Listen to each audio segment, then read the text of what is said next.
महोत्सव में मैं डेमोक्रेटिक भारत से आता हूं। मेरे साथ समता आवाज, द ग्रेट बुद्धा, दूरदर्शन, तमाम जो हमारे बहुजन साहित्य और बहुजन पत्रकार यहाँ पर आए हैं, उनका भी इस्तेमाल करना चाहूंगा।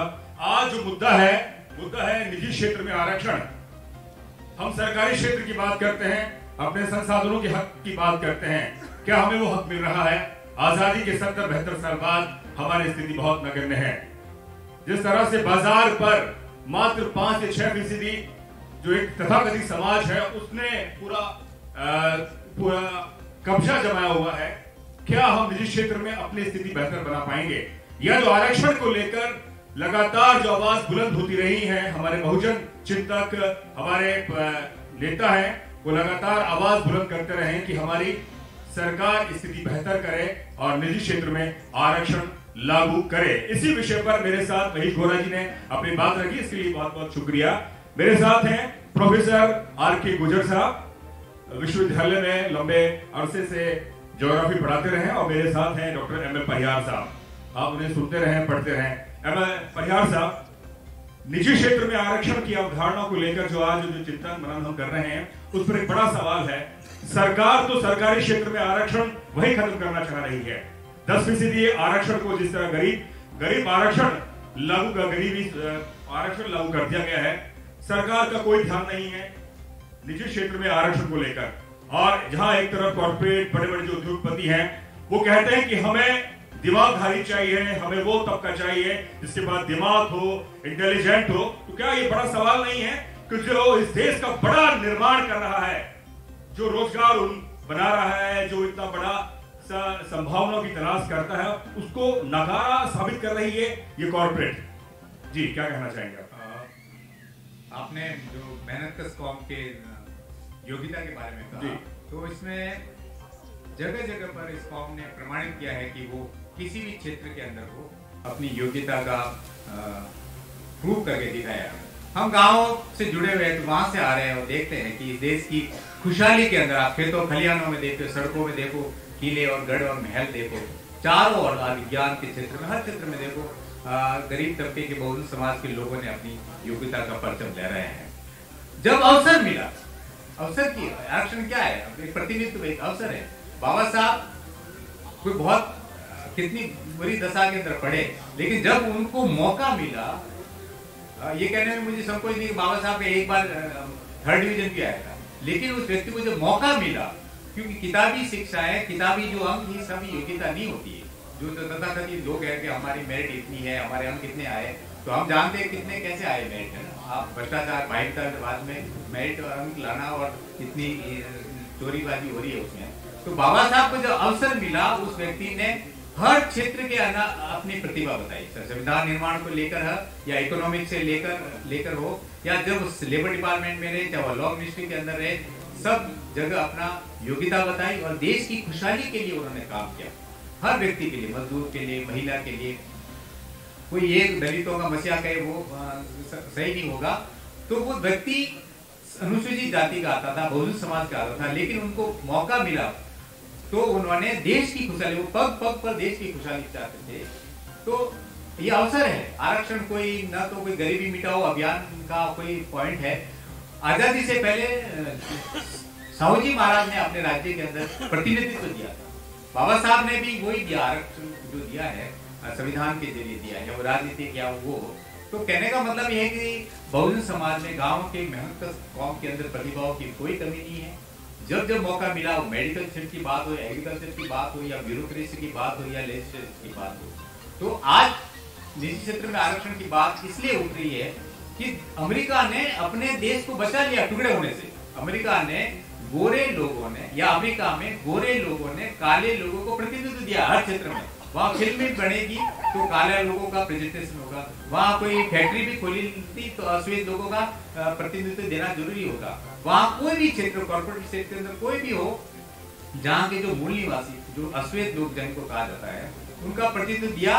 और उन गोरे लोगों ने माफी पे के साथ कहा कि हमने आपके साथ बहुत अन्याय किया है, आपको बहुत हाशिए पे डाला है, अब मौका है कि आप मुख्य धारा के अंदर आइए और देश की खुशहाली में भागीदार बनिए। और उन्होंने करके दिखाया। तो अमेरिका ने अपने देश को टुकड़े होने से बचा लिया। भारत के लोगों को, जो सवर्ण समाज से में गुजारिश करना चाहूंगा कि वो भी इस देश को टुकड़े होने से बचाए, इस देश को खुशहाल देखना चाहते हैं। तो जो बहुजन संख्यक लोग हैं, बहुजन समाज के लोग मेहनत करते हैं, वो प्रतिभाशाली है, वफादार है, ईमानदार है, उनको मौका दिया जाएगा। आपकी फैक्ट्री के अंदर, आपकी बैंक के अंदर, आपके मीडिया के अंदर वो प्रतिभा बताएंगे और इस देश के नवनिर्माण में, इस देश की खुशहाली में भागीदार करेंगे। देखिए, अगर हम अमेरिका की पृष्ठभूमि को देखें, तकरीबन जो 19वीं शताब्दी के आसपास स्थिति बहुत ही गंभीर थी। जैसा कि आपने कहा कि जो ब्लैक हैं, काले हैं, उनको किसी भी जो हमारे व्यवस्था, वो वहां की व्यवस्था थी, वहां पर उनको अधिकार बहुत कम थे।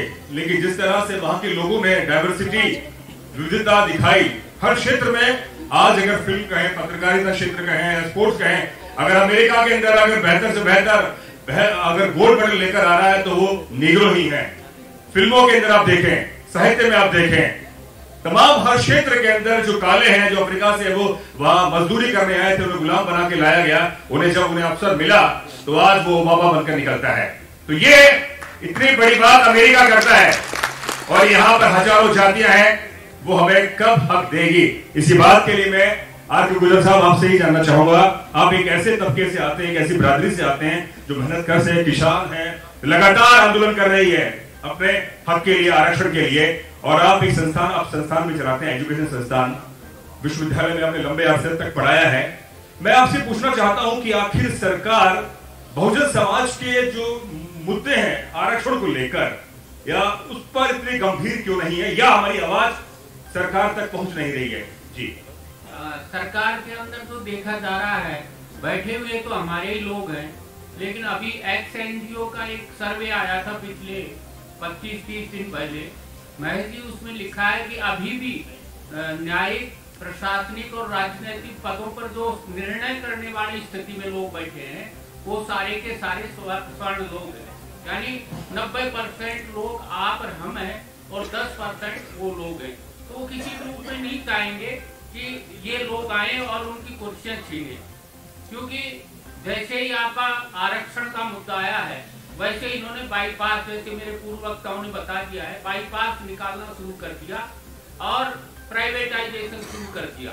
अब आश्चर्य करोगे, राजस्थान में कोई सरकारी यूनिवर्सिटी नहीं खुल रही है, और खुल रही है तो डम पड़ी है, वहाँ कोई भर्तियां नहीं हो रही। हमारे बच्चे तो कोई प्रोफेसर बनने की स्थिति, प्राइवेट वाले हमको लेंगे नहीं। महेश जी, हमने लगभग यहाँ जयपुर में सर्वे किया है कि 207 इंजीनियरिंग और मेडिकल कॉलेजेस वगैरह हैं, उनमें हमारे बहुजन समाज की 1-2 को छोड़ करके कोई भी कॉलेज यूनिवर्सिटी नहीं है। और दुर्भाग्य है कि फिर जब हमारी यूनिवर्सिटी और संस्थाएं नहीं है तो इन प्राइवेट संस्थाओं में हमको नौकरियां भी नहीं दी जाती है। दूसरा सर्वे हमने और किया, फिर कॉलेजों में गए, स्कूलों में तो खैर नहीं गए जयपुर की, हम यूनिवर्सिटी में गए, मणिपाल यूनिवर्सिटी में गया, और मैं केवल मेरा चश्मा लगाकर ये देखता रहा कि हमारे लोग क्या है, क्या इनमें। तो मेरे को मालूम पड़ा कि हमारे लोग बहुजन समाज के कोई है ही नहीं।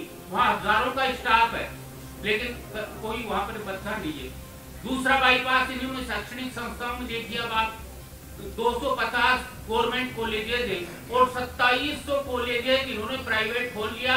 उसमें हमारे बहुजन समाज वाले लोगों का 0.000% है।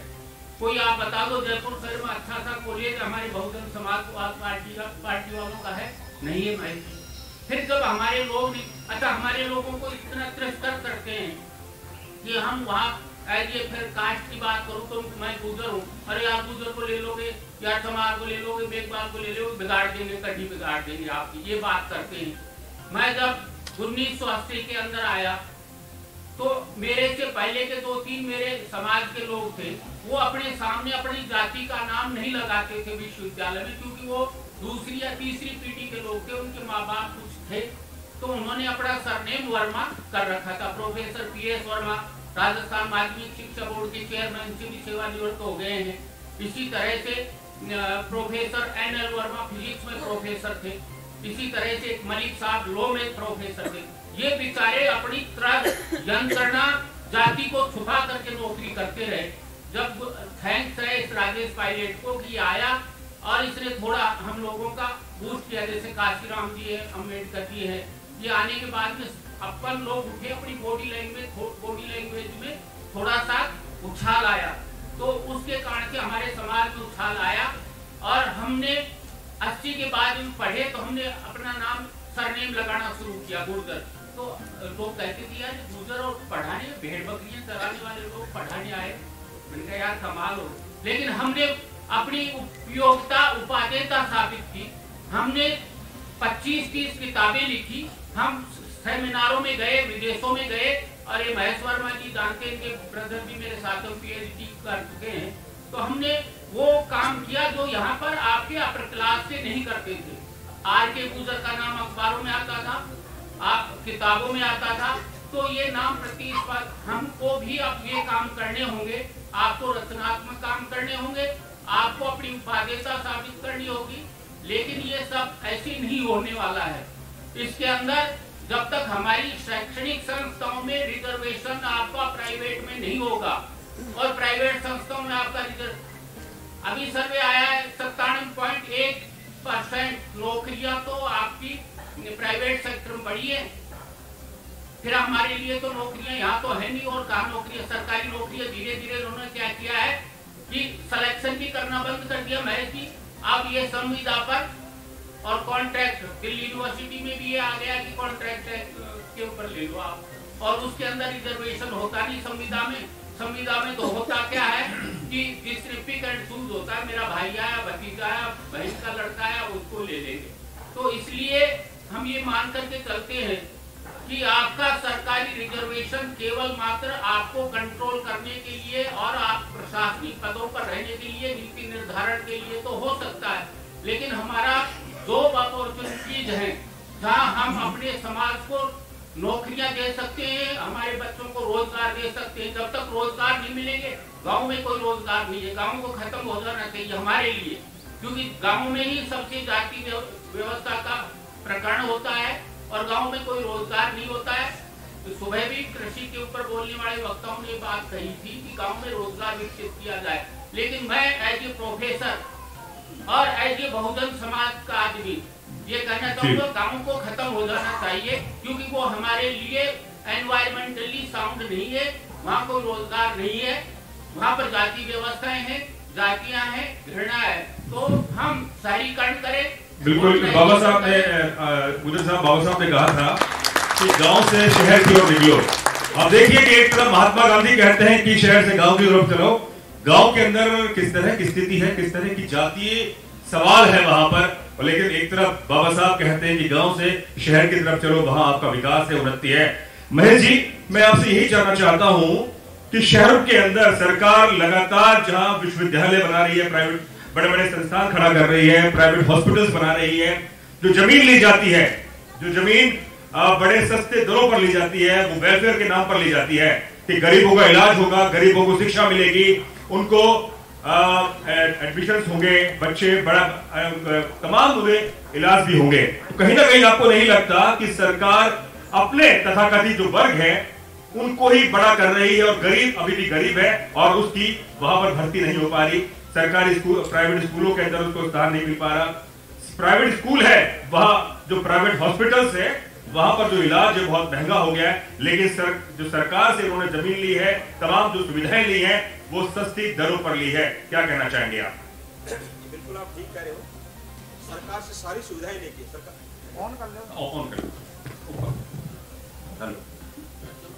हेलो, सरकार से सुविधाएं ली है, सरकार ने उनको सस्ते दर पे जमीनें उपलब्ध कराई हैं, सारा उनको अरेंजमेंट सरकार करके दे रही है। उसके बावजूद अगर वो रिजर्वेशन नहीं देते हैं तो ये बहुत बड़ा अनर्थ हो रहा है, क्योंकि जब सरकारी सुविधाएं उनको मिल रही है, जिस तरह से प्राइवेट कॉलेजेस में उनको ऐड मिल रही है, जब सरकार से ऐड मिल रही है तो सरकार के नियम SC ST OBC को आरक्षण का नियम उनको लागू करना चाहिए।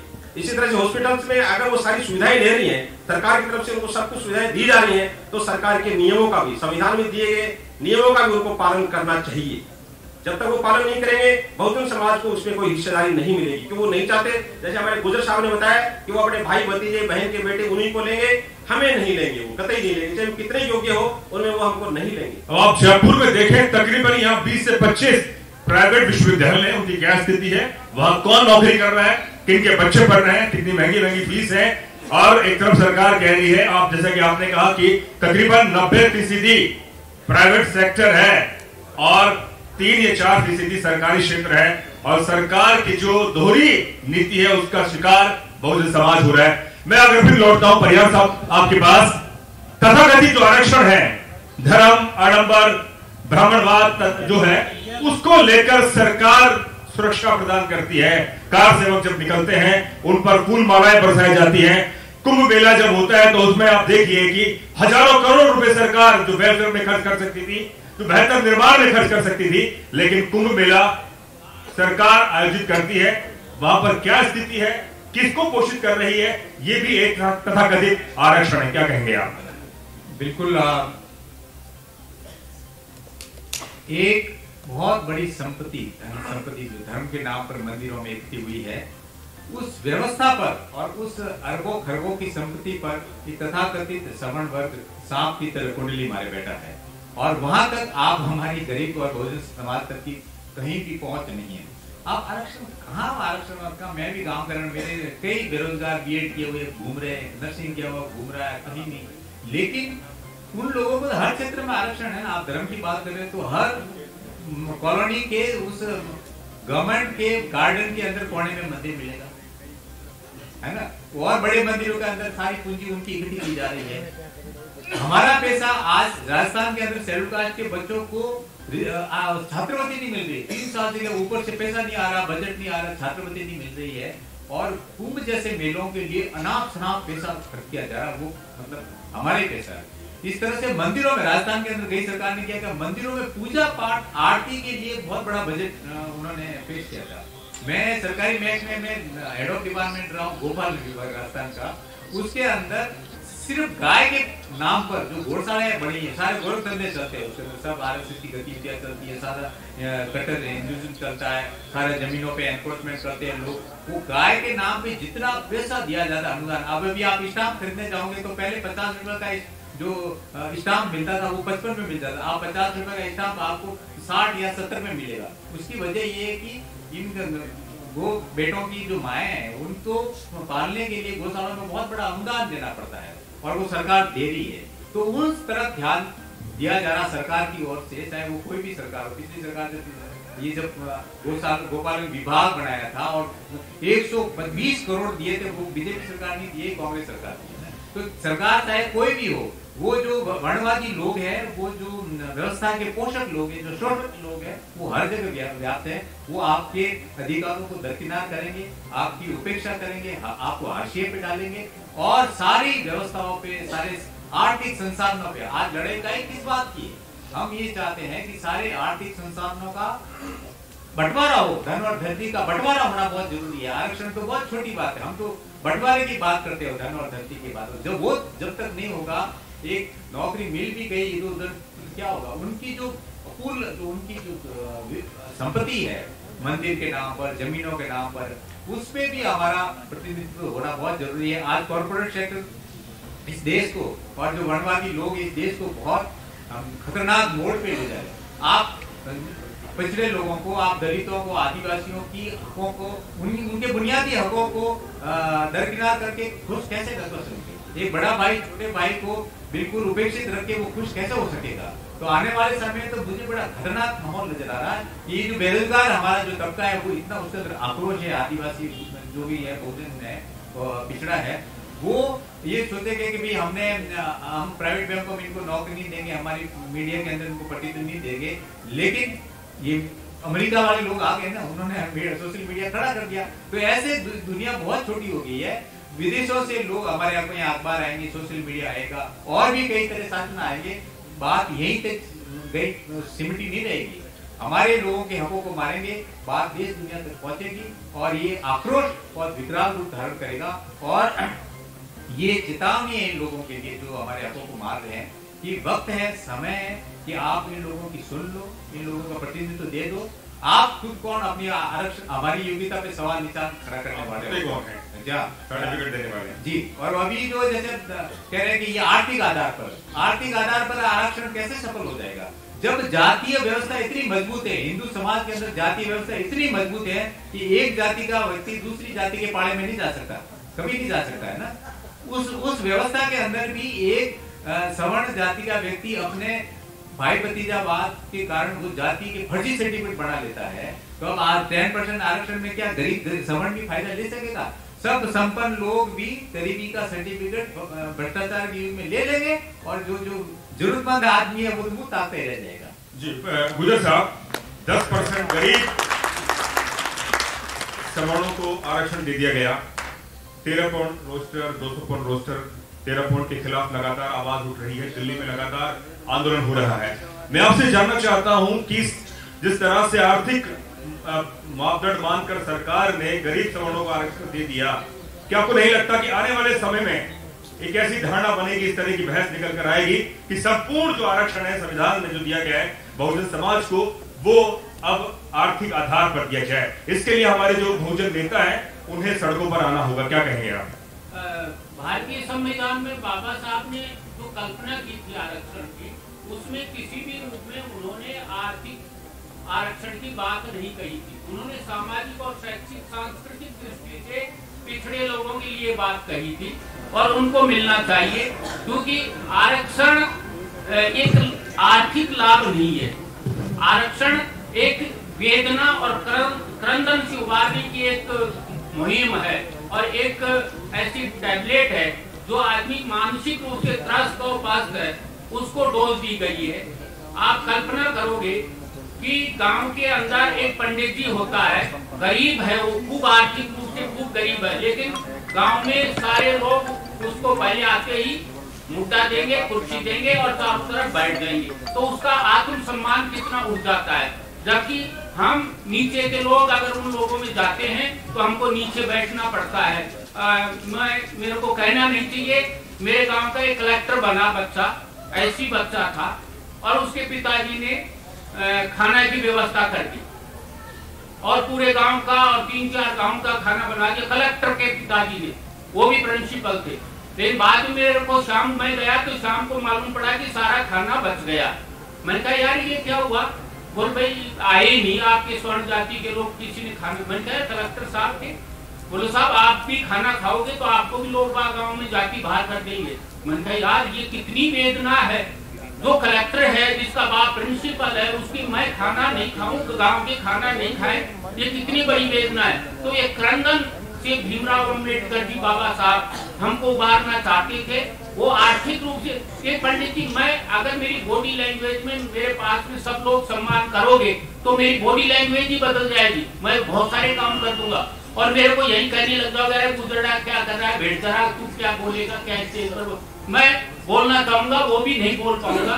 तो बाबा साहब ने जो कल्पना की थी भारतीय संविधान की और उसका स्ट्रक्चर बनाया था, उसका आर्किटेक्ट बनाया था, उसमें केवल मात्र सामाजिक, शैक्षिक और सांस्कृतिक दृष्टि से पिछड़े लोगों के लिए था। ये आर्थिक कहां से आ गया, उसके मूल ढांचे को ही परिवर्तित कर दिया है। ये किसी भी रूप में हमारे लिए मान्य नहीं होना चाहिए और हम इसके विरुद्ध में रहेंगे। ऐसे तो फिर सारे के सारे लोग आरक्षण लेते रहेंगे और चलते रहेंगे।